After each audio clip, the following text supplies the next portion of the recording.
O oeste da França também tornara-se um ponto de contra-revolução.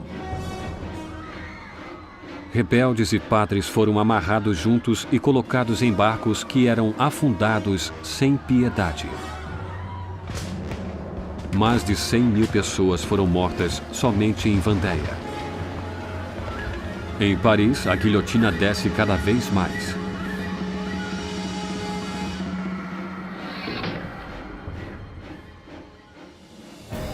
Os exércitos franceses finalmente conseguem vitórias nas fronteiras. Sob as ordens de um brilhante comandante, Napoleão Bonaparte, o exército francês faz com que a Marinha Britânica realize uma retirada desmoralizante em Toulon. A revolução está em seu auge. Robespierre está em seu mais alto poder. Dominara todos os inimigos da revolução e alcançara o sucesso através do terror. Durante um tempo, o terror foi um meio eficiente de reunir o país, o governo e lutar uma guerra com várias frentes. No leste, no norte e por toda parte. Lutando contra uma guerra civil em Vendéia, a mais sangrenta de todas. E também a guerra civil contra os girondinos e contra todos os revolucionários que se voltassem contra Paris.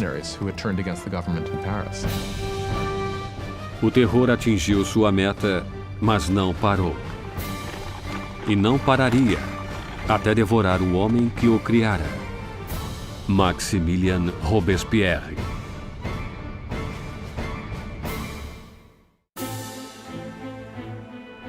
Com o sangue do terror, Maximilien Robespierre salvou a revolução. Um exército revigorado repele os ataques na fronteira e os conflitos internos terminaram. No ponto mais alto de seu sucesso, Robespierre sonha com uma meta ainda maior: usar mais terror para moldar um novo tipo de sociedade. Uma república da virtude. Por virtude, ele entende virtude cívica, que é um ponto pacífico para Robespierre. Por exemplo, não se pode ser um cidadão virtuoso simplesmente obedecendo à lei e baixando a cabeça. É preciso estar ativamente envolvido no trabalho do Estado, e isso incluía para Robespierre a destruição de seus inimigos do Estado. Em 5 de fevereiro de 1794, Robespierre fez um discurso explicando sua filosofia. Terror sem virtude é desastroso, mas a virtude sem terror é inútil. Ele associava o terror com a virtude. O terror, naquele momento, tornava-se em seu pensamento um instrumento pelo qual poderia criar a virtude. Mas outros discordavam. Para Danton, a revolução tomava o caminho errado. Ele e seus seguidores, os dantonistas, acreditavam que era hora de parar com o terror, servir a seu propósito e corria o perigo de alimentar os revolucionários com seu próprio fogo.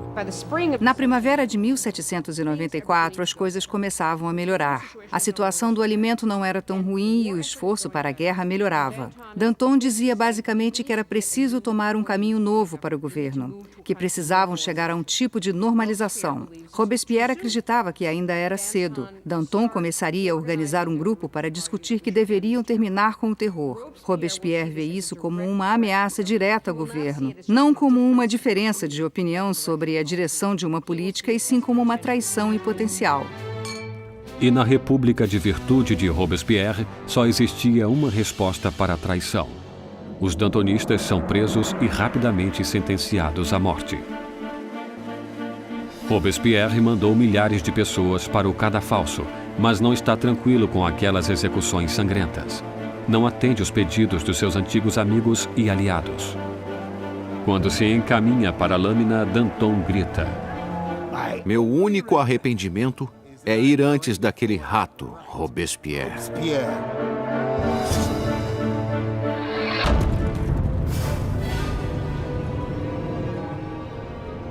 Com os dantonistas fora do caminho, Robespierre lança a França em um período ainda mais sangrento, mais horripilante: o Grande Terror. O Grande Terror foi o nome dado à última fase do terror na primavera e no verão de 1794. Foi o período em que o espaço entre as execuções começou a diminuir e, com isso, a atmosfera de paranoia, especialmente de Paris, mas por todo o país, começa a aumentar. Podemos checar o número de execuções até chegar a mais de 800 por mês em Paris, crescendo ainda mais no fim. O carrasco de Paris está mais ocupado do que nunca. Mas no dia 6 de junho de 1794, as carroças da morte pararam. A guilhotina silenciou.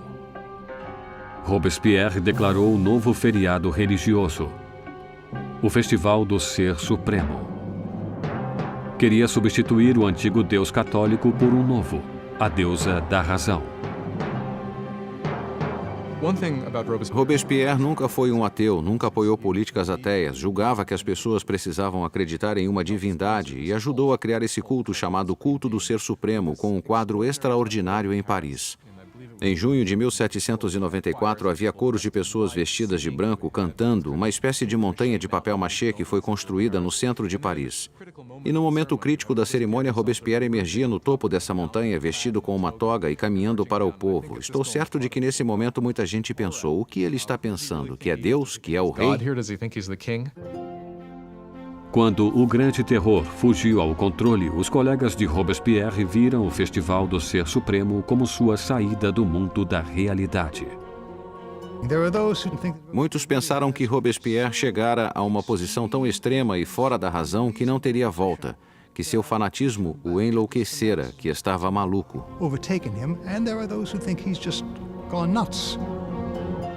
Mais uma vez, as suspeitas de Robespierre voltaram-se para aqueles mais perto dele.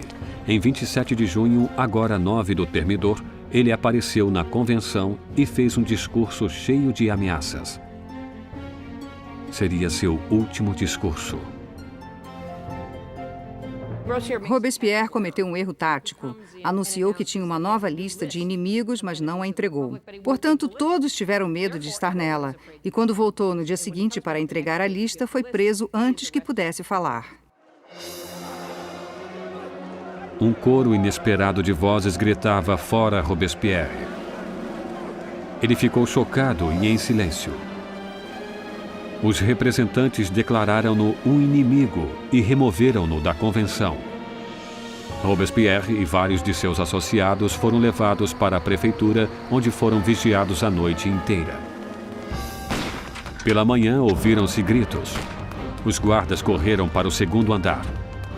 Abriram a porta e viram uma cena inesperada. Um dos seguidores de Robespierre atirara-se pela janela. Outro atirara na própria cabeça. E Robespierre é encontrado semiconsciente com um ferimento de bala no rosto, sua mandíbula partida por uma aparente tentativa de suicídio.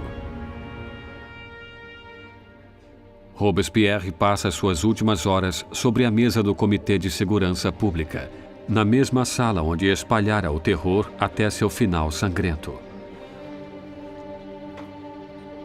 Enquanto é ridicularizado e insultado por seus antigos colegas, Robespierre não pode responder. O grande mestre da oratória fora silenciado. Na concierge, onde a última rainha da França o precedera, Robespierre foi preparado para a navalha nacional. Seu companheiro de cela, o revolucionário Saint-Just, apontou para um quadro dos direitos do homem e disse: "Pelo menos fizemos aquilo." Robespierre dominara uma revolução e mudara a face da França. Reordenara a sociedade e dirigira um sistema sangrento e tirânico para garantir seu sucesso. Mas estava destinado a ser uma de suas últimas vítimas. O caso é que havia muito entusiasmo para terminar o terror, mas ninguém sabia como fazê-lo. E o mais surpreendente de tudo é que, no final, a única maneira de acabar com o terror seria com a queda de Robespierre. Em 27 de julho de 1794, a guilhotina decapitou o incorruptível. E foi derramado o último sangue do terror.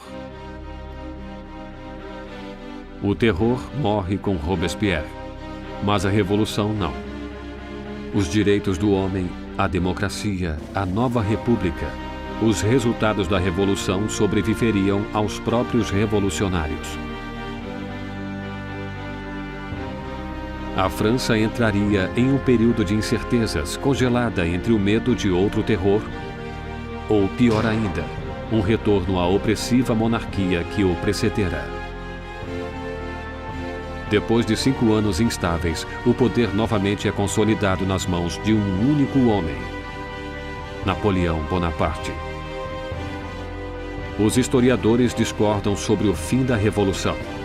Alguns acreditam que ela morreu com a ascensão de Napoleão. Outros afirmam que a Revolução viveu até o século XIX e mais ainda.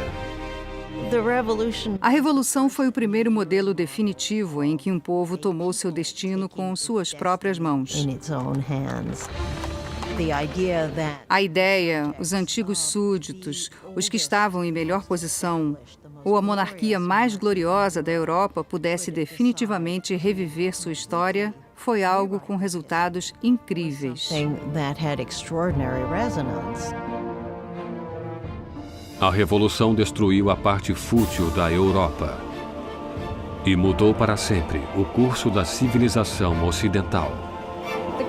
A questão levantada pela Revolução Francesa é saber quanto de violência é justificável para conseguir-se uma sociedade melhor.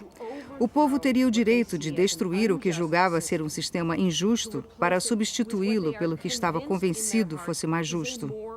Quanto de violência é justificável para esse fim? Ainda temos que pensar no assunto. Enquanto Robespierre e seus companheiros dirigiam seu país para o futuro, muitos deles devem ter imaginado qual seria o resultado final. Mais de 200 anos depois do nascimento da República Francesa, o fantasma de Robespierre ainda persegue revoluções da Rússia ao Vietnã, da China à América Latina. A experiência francesa com a democracia inspirou modelos por todo o mundo. Onde existe tirania, o grito por justiça é eterno. Pela liberdade, igualdade, fraternidade. Pela revolução.